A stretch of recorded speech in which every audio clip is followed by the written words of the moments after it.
En Venezuela vivíamos en el paraíso y no lo sabíamos. Venezuela era el paraíso.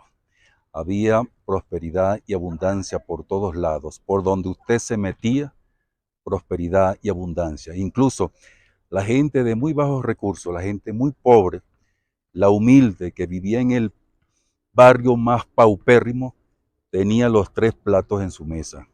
Y si llegaba alguien de visita, lo invitaban.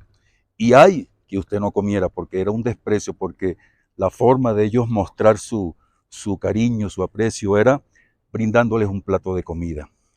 Por otro lado, yo recuerdo aquel refrán famoso que decían, Miami, vamos pa' Miami. ¿Por qué se decía tanto en Venezuela en esa época de abundancia? Vamos pa' Miami. Porque cualquier persona de término medio, no multimillonario, podía darse el lujo de el viernes irse a Miami con su familia, pasar sábado y domingo y regresar. ¿Por qué? Porque vivíamos en un paraíso. Venezuela era un paraíso y nosotros no lo sabíamos. Pero el hecho de vivir en un paraíso y no valorarlo trae serias consecuencias. ¿Cuáles son las consecuencias de vivir en un paraíso? El ser humano por naturaleza es inconforme.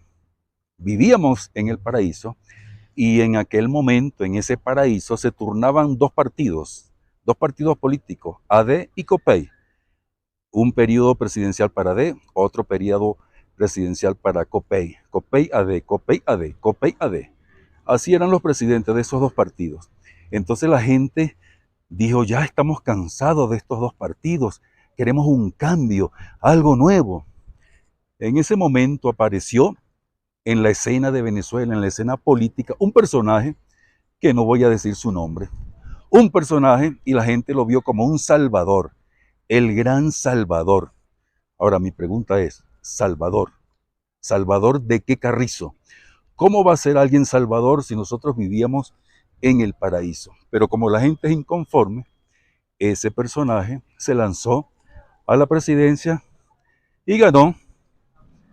Eh, Tenía una labia muy poderosa, la gente se emocionó y allí empezó la hecatombe de Venezuela por debajo.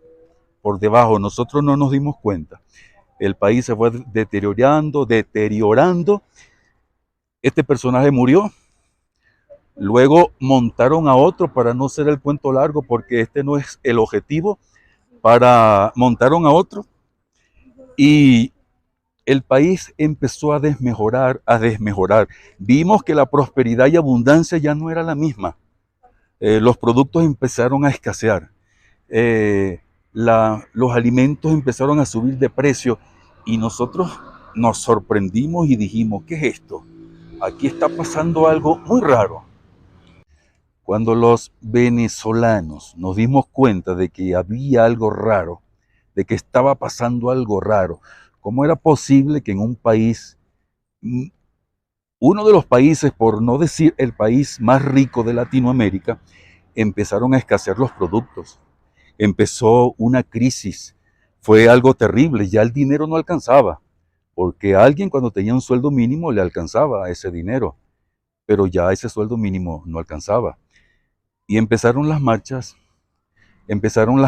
muy poquito a poco, empezaron las protestas y hubo un momento en que las protestas se hicieron tan crónicas que, lógico, la gente que estaba en el gobierno, que estaba en el poder, empezaron a reprimir, sacaron sus fuerzas policiales, las fuerzas, ¿y qué pasó? Lamentablemente hubo muchos muertos, ¿sí? Los jóvenes que encabezaban las protestas murieron, empezaron a morir, fue algo terrible y los venezolanos nos mirábamos las caras sorprendidos y veíamos en la televisión cómo los jóvenes caían muertos. La situación en el país continuaba desmejorando. Se hiciera lo que se hiciera, cada día la situación estaba peor. Hasta que llegó un punto en que la mayoría de las personas que ganaban un sueldo mínimo y hasta dos sueldos mínimos iban al mercado y entraban en una disyuntiva. ¿Por qué? Iban con su sueldo y decían, está bien, tengo para comprar leche, café y mantequilla, pero necesito llevar carne para la casa. El detalle es que no me alcanza sino para comprar café, leche y mantequilla.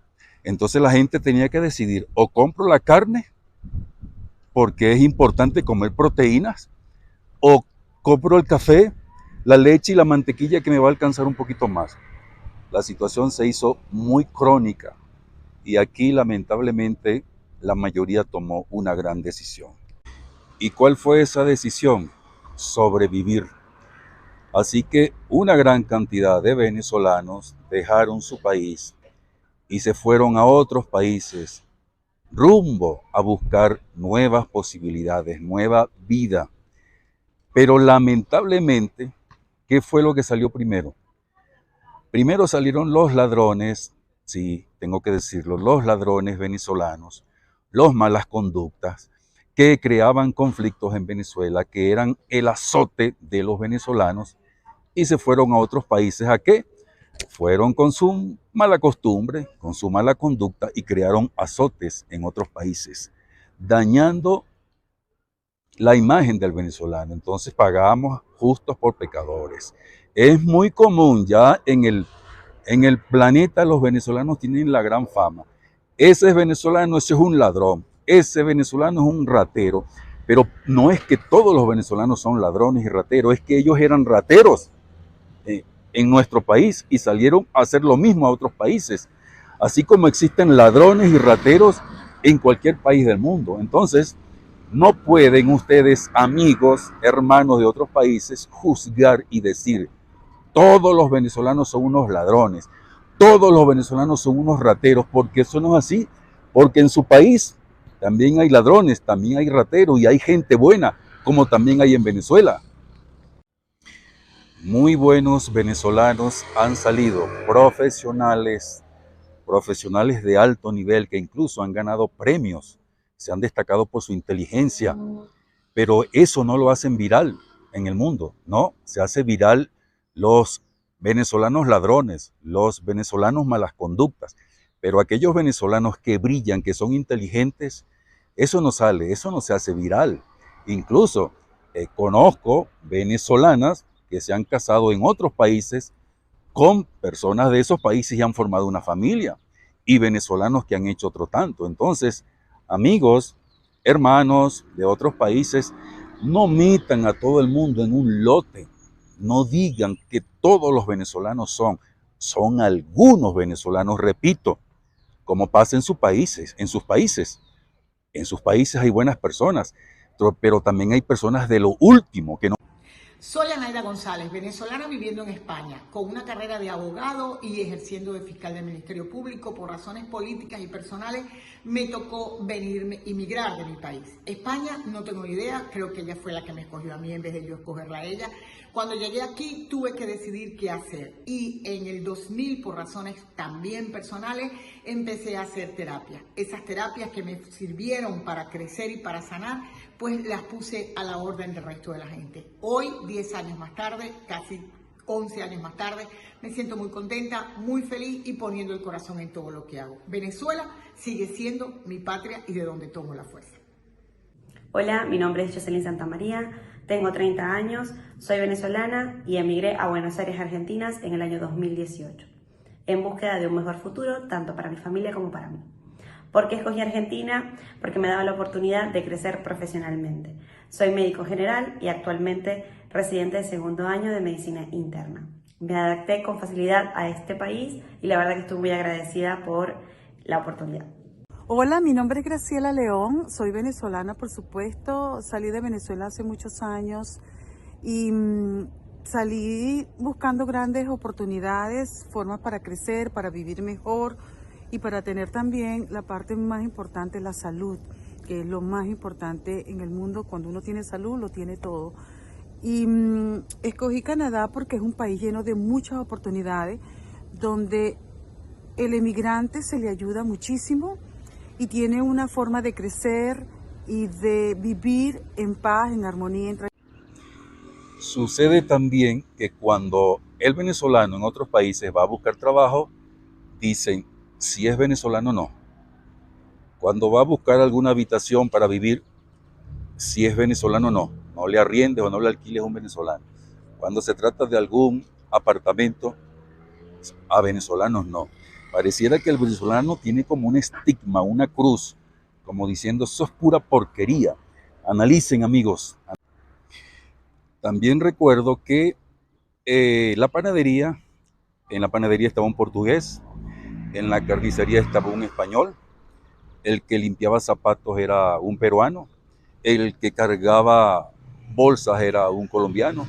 En fin, lo que está sucediendo con los venezolanos hoy en día, que son los que son los caleteros, los vendedores ambulantes, eso lo hacían nuestros hermanos latinoamericanos y del otro lado del mundo, de Europa. Y nosotros los ayudábamos, los cobijábamos. Y mira, este es un español, vamos a brindarle la ayuda. Este es un portugués, vamos a brindarle la ayuda. Este es un colombiano, vamos a abrirle las puertas. Y los invitábamos a nuestras casas, les brindábamos comida. Y nosotros no conocíamos la palabra xenofobia. Eso no existía. En varias oportunidades yo veía o leía en la prensa la palabra xenofobia a los venezolanos y no entendía. Veía la televisión xenofobia a los venezolanos y a mí la palabra me parecía como a canibalismo, no entendía. Yo digo, bueno, ¿qué significa esta palabra? ¿Qué significa xenofobia? Investigué y me di cuenta de lo que se trataba. En este 2024 hay elecciones presidenciales en Venezuela. Varios amigos, conocidos, venezolanos muy entusiastas me dicen, Ulises, va a suceder un cambio en el país. Y yo no quiero ser negativo, hermanos, y quiero equivocarme, y ojalá me equivoque, y ojalá haga otro video diciendo que me equivoqué. Pero yo no creo que va a haber ningún cambio en Venezuela. No creo. Ay, que no seas negativo, me han dicho varios conocidos. No, no se trata de ser negativo.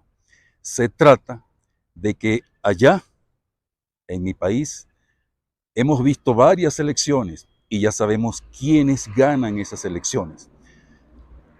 El país no va a cambiar o no va a haber un cambio con elecciones, porque ¿quién cuenta los votos? Los que manejan y los que están en el gobierno. Así que me disculpan, pero el cambio en Venezuela no va a ser a través de votos. El cambio, a menos que suceda un milagro de Dios Todopoderoso, el cambio será por otros medios. Los más afectados son los ancianos, esas personas que pasaron 30 años, 40 años, toda su vida trabajando para ellos vivir felices de una pensión. Pero resulta que la pensión en Venezuela, el sueldo mínimo, vamos a hablar de sueldo mínimo, no conozco mucho de cuánto es la pensión, pero el sueldo mínimo de un venezolano es $5. $5. Entonces, dígame usted, amigos del mundo, ¿cómo va a vivir una persona con $5? En Venezuela se gana en bolívares y se gasta en dólares.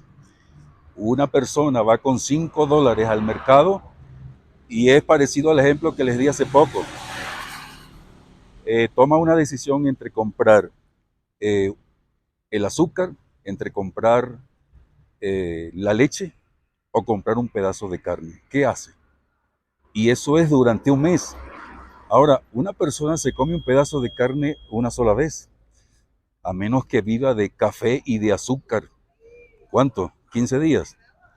Pero pobres ancianos, le pedimos a Dios que se manifieste y haga un milagro, aunque estamos esperando ese milagro desde hace muchos años. Soy María Teresa Arellano Molino. Vivo aquí en Orlando, en los Estados Unidos, en el estado de Florida. Yo vine de Venezuela porque mis hijas están aquí en Europa y en el Canadá. Mi desempeño con actividades alusivas a mi edad y además doy clases de Tempecumen gratis para agradecer a este país todo el cobijo y el apoyo que nos ha dado a los venezolanos. Pero añoro estar en mi país, Venezuela. Hola, soy Rafael. Y yo, Dayanara. Somos de Venezuela. Salimos hace 14 años por la situación geopolítica, social y económica que todos conocemos. Tenemos ya 10 años en Pescara. Yo estoy iniciando un nuevo proyecto con el favor de Dios y Los Ángeles. Yo trabajo como asistente dental. Bueno, Un saludo para todos. La migración venezolana es el desplazamiento más grande y más rápido de todo el planeta después de Siria.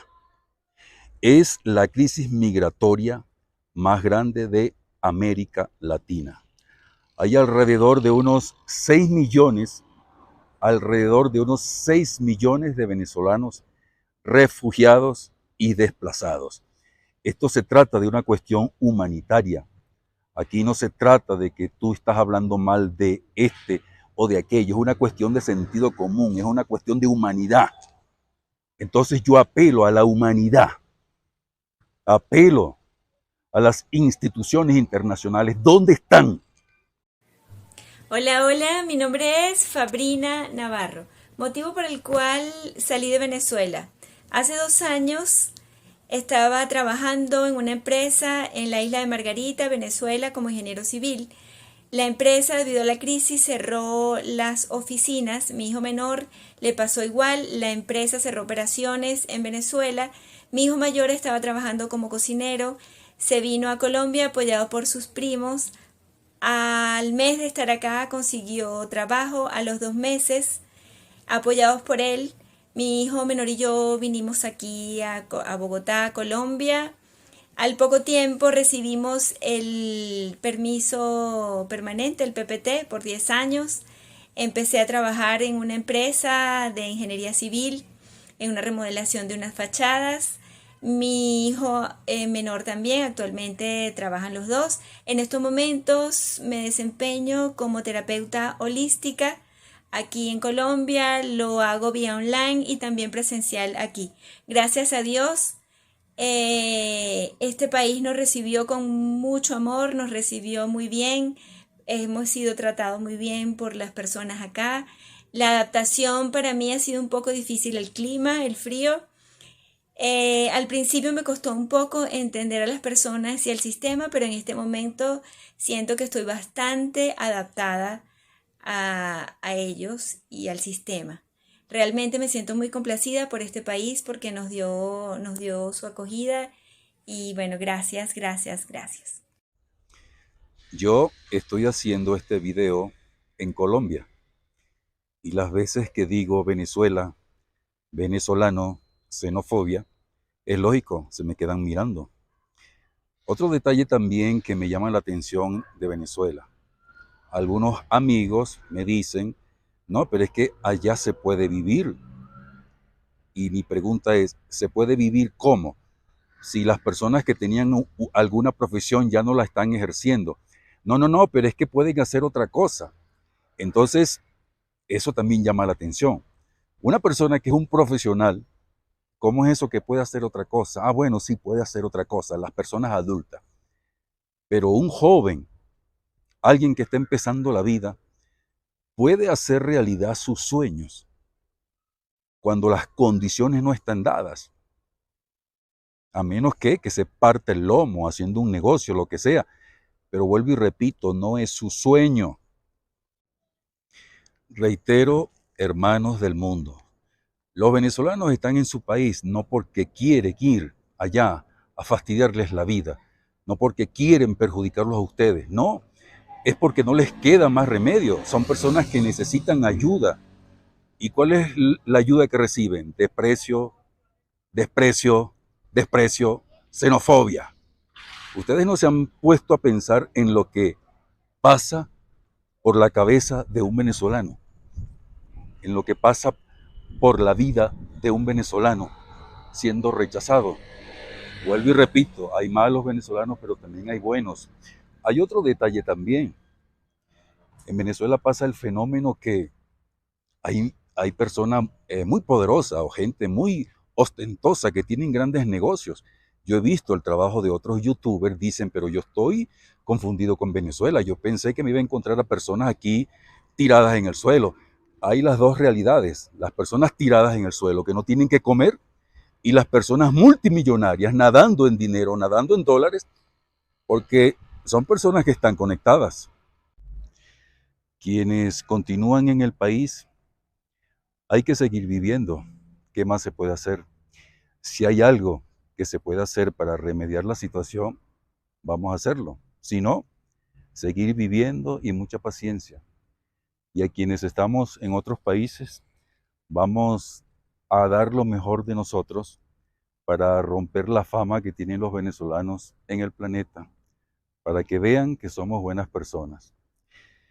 Y a quienes han cobijado a los venezolanos, mil bendiciones para ustedes. Son seres muy benditos. Nosotros seguimos, bien sea dentro o fuera de Venezuela, seguimos con el enfoque, liberación de nuestro país. Mil bendiciones. Yo soy Fordelk Ulises Santamaría.